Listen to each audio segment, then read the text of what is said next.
संजय राणा जी, जल्दी से आपके पास आते हो, आपके पास नंबर्स है, डेटा है, मैं कांग्रेस से कह रही हूँ रख दे, क्लियर कर दें, या अगर इलेक्शन कमीशन कर पाने की स्थिति में आती हूँ चित्रा जी, आती हूँ, थोड़ा सा समय दीजिएगा। अब बोगस है, ऑर्गेनाइजेशन ही बोगस है, ये कह रहे हैं आदित्य ठाकरे। गुड इवनिंग पूर्णिमा जी, गुड इवनिंग फेलो पैनलिस्ट। देखिए बहुत अच्छा उन्होंने बोला कि इलेक्शन कमीशन ही बोगस है। मैं बिल्कुल मानने को तैयार हो जाता हूँ। आपको याद होगा राजीव गांधी जी की हत्या हो गई थी 1991 में, और यही इलेक्शन कमीशन था जो एज पर द लॉ क्या बोलता है कि अगर किसी कैंडिडेट की अगर हत्या हो जाती है, मृत्यु हो जाती है, तो उस जगह की कॉन्स्टिट्यूंसी के इलेक्शन कैंसिल कर दिए जाते, ना कि पूरे इलेक्शन को रोक दिया जाता है। यही इलेक्शन कमीशन था, 1.5 महीने तक इलेक्शन को पूरे रोक दिया था और राजीव गांधी की अस्थियों को घुमाने का मौका दिया था, नंबर 1।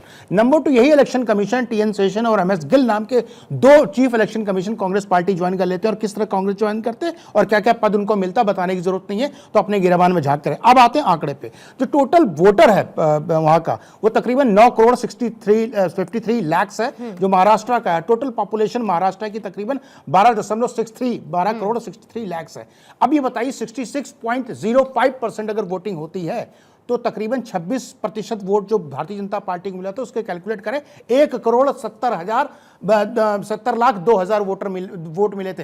और हम कांग्रेस के प्रवक्ता से पूछना चाहते हैं, भूल जाइए 48 लाख रुपए, बिना गूगल देखे बता दीजिए आपको वोट कितना मिला था। आपको नहीं पता होगा, गूगल आप बात कर रहे विदेशों को धरती पर जाकर के बदनामी करना। हम तो सिंपल से बड़ी छोटी सी बात करते हैं। आपको संशय है, आपको समस्या है, आपको कोई भी प्रश्न चिन्ह उठता है, आप सुप्रीम कोर्ट का दरवाजा खटखटाने में क्यों घबरा रहे थे? और इस पे प्रश्न चिन्ह उठा तब जो उठा था, उसके बाद इलेक्शन कमीशन ने एक प्रेस कॉन्फ्रेंस किया था। प्रेस कॉन्फ्रेंस में मुंह में क्या दही और मुंह में क्या फेविकॉल के घोल लग जाते हैं, आपके मुंह से आवाज नहीं आती है। मैं तो आंकड़ों के साथ बैठा हूं, बैठ के डिबेट कर सकता हूं कि भैया उसके पहले वाले इलेक्शन में कितना परसेंटेज हुआ था और इस इलेक्शन में क्या हुआ था। ये बता दीजिए, आपके अगर वोटर्स टर्न अराउंड कम है, आपको 12% वोट मिलते हैं, तो उसमें क्या भारतीय जनता पार्टी किसी और पार्टी का कारण है? नहीं। आप प्रश्न किसी पे उठा सकते हैं। हम बोलते हैं अगर इलेक्शन कमीशन का भ्रष्ट है तो भैया प्रियंका गांधी को भी तो रिजाइन कर देना चाहिए। भी तो भ्रष्टाचार कहीं ना कहीं सेटिंग कर ली होंगे तभी जीत पाई थी। हम कहते हैं उसी समय इलेक्शन शायद झारखंड का भी हुआ था, शिबू सोरेन साहब का क्या सेटिंग हो गई थी उनके साथ जो इलेक्शन जीत गए थे? आप ये बताइए, हिमाचल और कर्नाटका में आप सरकार, तेलंगाना में भरपूर सरकार बना ली थी, क्या सेटिंग करके बनाई थी क्या? देखिए आरोप लगा दें, देखिए मैं तो सिंपल बोलता, राहुल गांधी को विदेशी यूनिवर्सिटी बुलाती कैसे? जो व्यक्ति ग्रेजुएट नहीं है उसको यूनिवर्सिटी में बुला करके लेक्चर कैसे दिया जाता है? अरे कम से कम ग्रेजुएट को तो बुला दो। जो व्यक्ति ग्रेजुएट नहीं उसको बुला करके अब लेक्चर करा रहे हो, और बिना तथ्य के। आज 65 लाख बोले, कई प्रश्न अगर राहुल गांधी से कल पूछा जाएगा तो 65 से 70 भी हो सकता है। कि राहुल की विवेकता पे देखिए, मैं आपके बीच में बोला नहीं चित्रा जी, हमारे बीच में ना बकर मत करिए, क्योंकि मैं आंकड़े के साथ बैठूंगा और राहुल गांधी से प्रश्न पूछा जाए 65 लाख का बोला ना, कल मैं बोलता हूं पूर्णिमा जी आज प्रश्न पूछ लीजिए, अब आंकड़ा बदल के 65 लाख से 70 लाख पहुंच जाएगा। जिस व्यक्ति को याद ही नहीं रहता है कौन से आंकड़े, कभी बताइए बिना गूगल देखे कितने लाख वोट मिले थे? अरे बता रहे कितने परसेंटेज मिले थे, बता दो चित्रा बातम। सिर्फ गूगल देखे बगैर ये नहीं बता सकती हो कि आपको महाराष्ट्र में वोट कितना मिला है। आप प्रवक्ता हो, दूसरा एक सवाल है, मान्यवर एक दिन में बच्चे कितने पैदा होता पता है आपको? महाराष्ट्र में कितने होते हैं? फर्टिलिटी रेट पता है? मल्टीप्लाई कर दो, नंबर ऑफ 18 ईयर्स के लोग कितने हो जाते पता है? कोई कैलकुलेशन नहीं है। हवा में बात करनी है भैया, हवा में ना कुछ और उड़ाया जाता है, हवा में बात नहीं की जाती है। धुआं उड़ाओ और हवा में ठीक है, लेकिन बातें सत्यता पे करनी चाहिए। मान्यवर आप यही नहीं बता सकती आपको वोटर क्या मिला था, आपसे क्या बहस करूं मैं? आपको तो ये नहीं पता आपके वोट कितने मिले थे, आप क्या बहस करने लायक? आप बहस करने लायक नहीं हो मान्यवर, नहीं कर सकती आप बहस। आप मेरा क्या? आप मेरा बताओ कितना, बिना गूगल देखे बताओ वोट कितना मिले थे? फ्लैट वोटर्स, फ्लोटिंग वोटर आप लोग क्रिएट करते हैं और फिर बाद में पूछे कि कितना वोटर टर्नआउट हुआ है। पूरा सिस्टम हाईजैक है।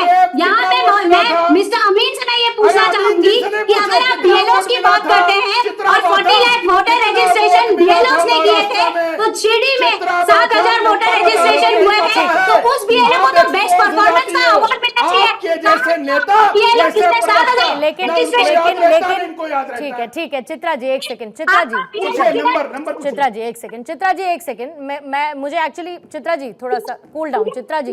लेकिन जब नंबर्स की बात होती है मैम, तो नंबर्स हमेशा कैलकुलेशन बेस होती है। आप उस कैलकुलेशन बेस से बाहर जाके बात तो नहीं कर सकती। इसीलिए मैंने शुरुआत से पूछा कि आपके पास कोई डेटा है क्या, इसीलिए मैंने शुरुआत से पूछा उस डेटा का आधार क्या है? रजिस्ट्रेशन करते हो ठीक आप। है, चित्रा जी, ये देखो लगी भड़कने, एक सेकंड, ठंडा पानी पियो, भड़को नहीं, नंबर नहीं याद है, नंबर पता नहीं है। ठीक है चित्रा जी, आपका जवाब लेने से पहले राकेश शुक्ला जी मैं आपके पास आना चाहूंगी। अंतर्राष्ट्रीय मंच पर राहुल गांधी देश के इलेक्शन कमीशन पर सवाल उठाते हैं, ये ज्यादा गंभीर बात है? इससे लोकतंत्र कमजोर होता है, यह ज्यादा गंभीर बात है? या फिर किसी तरीके की अनियमितता है, घोस्ट वोटर्स हैं, इलेक्शन कमीशन पारदर्शी नहीं है? यह सवाल ज्यादा गंभीर है। राकेश शुक्ला जी, देखिए, जहां तक फर्जी मतदाताओं की बात है तो अरविंद केजरीवाल जी भी दिल्ली की विधानसभा चुनाव के समय पर नई दिल्ली सीट से फर्जी मतदाताओं की बात किए थे, लेकिन वो भी साबित नहीं कर पाए। महाराष्ट्र में जब फर्जी मतदाताओं की बात होती है तो चुनाव के बाद चुनाव आयोग की तरफ से पूरा का पूरा डिटेल दिया गया, और उस समय पर जब उसकी तरफ से, और बल्कि मैं तो ये कहूँगा दिल्ली चुनाव की घोषणा के समय मुख्य चुनाव आयुक्त की तरफ से ये भी स्पष्ट किया गया कि महाराष्ट्र चुनाव में क्या क्या हुआ है, सारे डिटेल के साथ दिया गया। अब दो बातें महत्वपूर्ण है। पहला ये कि राहुल गांधी जी दो जगह पे दो अलग अलग विषय रखते हैं। अमेरिका में राहुल गांधी जी को यदि विषय उठाना था और वास्तव में देश के एक नेता प्रतिपक्ष की छवि के साथ पहुंचना था, तो उनको कहना चाहिए कि ट्रंप जी आप भारत में टैरिफ क्यों लगा रहे हैं, तो देश का जनमानस उनके पक्ष में एक माहौल बनाता। और भारत में यदि उनको घूमना था तो भारत में घूमते हुए उनको सीधे सीधे चुनाव में जो भी गड़बड़ियां हुई है वो जनता के बीच में लेके जाना चाहिए। ये इको हो रहा पूर्णिमा जी हमारी आवाज। मैं सब या तो मैं करेक्ट करवा लूं, फिर मैं उसके बाद आपके पास आ जाती हूँ एक बार। ठीक है, राकेश जी का जरा एक बार ऑडियो। राधिका बोल लीजिए आप, फिर चित्रा जी आपसे जवाब लेती हूँ। राधिका, बस एक मिनट बिना किसी कांग्रेस की इंटरप्शन के। देखिए, राहुल गांधी जब अमेरिका में बैठकर महाराष्ट्र चुनाव पे झूठ फैलाते हैं तो ये सिर्फ देशद्रोही मानसिकता नहीं होती, बल्कि डेटा से डरने वाली कांग्रेस की बौखलाहट दिखती है। अब राहुल गांधी कहते हैं 5:30 से 7:30 बजे के बीच में 65 लाख वोटिंग नामुमकिन है, लेकिन चुनाव आयोग ने बतौर प्रेस कॉन्फ्रेंस पे 25 दिसंबर को ये साफ किया था कि ये पूरा सामान्य है, क्योंकि शाम 5 बजे के आंकड़े जो होते हैं वो प्रारंभिक होते हैं और बाद के फाइनल आंकड़े वोटिंग के बाद एग्रीगेशन से आते हैं। दूसरी बात, कांग्रेस ये भी झूठ फैलाती है राहुल गांधी के नेतृत्व में कि 5 महीने में 39 लाख वोट नए जुड़े, लेकिन ईसी ने ये भी क्लियर करके बताया कि ये प्रक्रिया कांग्रेस के प्रतिनिधियों की मौजूदगी में हुई थी। तो ये बात ये कैसे भूल रहे हैं जब आपकी मौजूदगी में हुई? और 47 लाख का जो डेटा कांग्रेस ने पेश किया है वो बेबुनियाद है। और यहीं पे बात सीमित नहीं होती है। 1642 पन्नों की रिपोर्ट में हर हरियाणा के चुनाव के जो इन्होंने आरोप लगाए थे उनकी भी धज्जियां उड़ा दी। और एक बहुत अच्छी आपने यहाँ पे आदित्य ठाकरे साहब की बाइट सुनाई। आदित्य ठाकरे कह रहे हैं जो राहुल गांधी कह रहे हैं महाराष्ट्र के चुनाव को लेकर बहुत सही है। मैं उम्मीद करती हूं कि आदित्य ठाकरे तुरंत इस्तीफा देंगे और वो ये भी कहेंगे कि जो वोट चुनाव जीते हैं महाराष्ट्र से विधायक का, उसमें भी धांधली हुई है, नए वोटर तो वहां भी जुड़े हैं। इसका मतलब आदित्य ठाकरे की भी कोई सांठगांठ है। जितने लोग जीते हैं भाई महाराष्ट्र में, सब तो सांठगांठ से जीते हैं, तो आदित्य ठाकरे को तो तुरंत इस्तीफा देना चाहिए। क्यों उन्होंने एक्सेप्ट किया कि मैं विधायक बनूंगा? तो ये चित भी आपकी, पट भी आपकी, आप जो चाहे वैसा। चित्रा जी, जो महाराष्ट्र के चुनाव में 11.57 टू बी एक्यूरेट परसेंटेज जो मैम आपको मिला, कांग्रेस को 11.57% मिला, तो इसमें कितना परसेंट बोगस या घोस्ट वोटर्स रहे? इसमें भी तो रहे होंगे।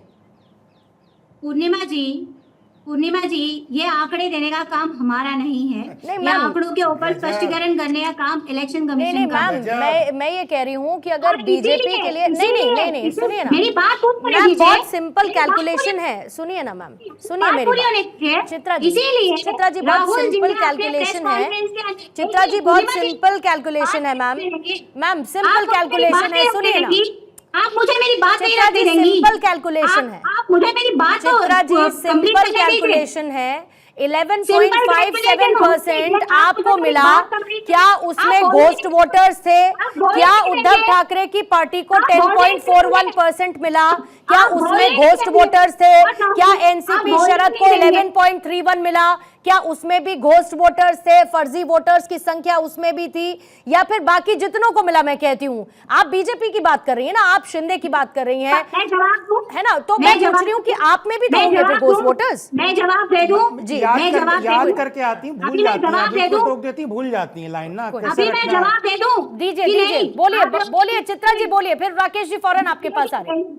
राहुल जी ने अपनी प्रेस कॉन्फ्रेंस में इलेक्शन कमीशन से वही मांगा था। उन्होंने लोकसभा की जो वोटर्स लिस्ट है और विधानसभा की जो वोटर्स लिस्ट है वही मांगी थी, वही तो उन्होंने नहीं कितना दी लाख ना। बोला है, क्यों नहीं कितना दी लाख उन्होंने? बोला है राहुल गांधी ने, क्यों कितने नहीं लाख दी? बोला है? क्यों नहीं दी उन्होंने?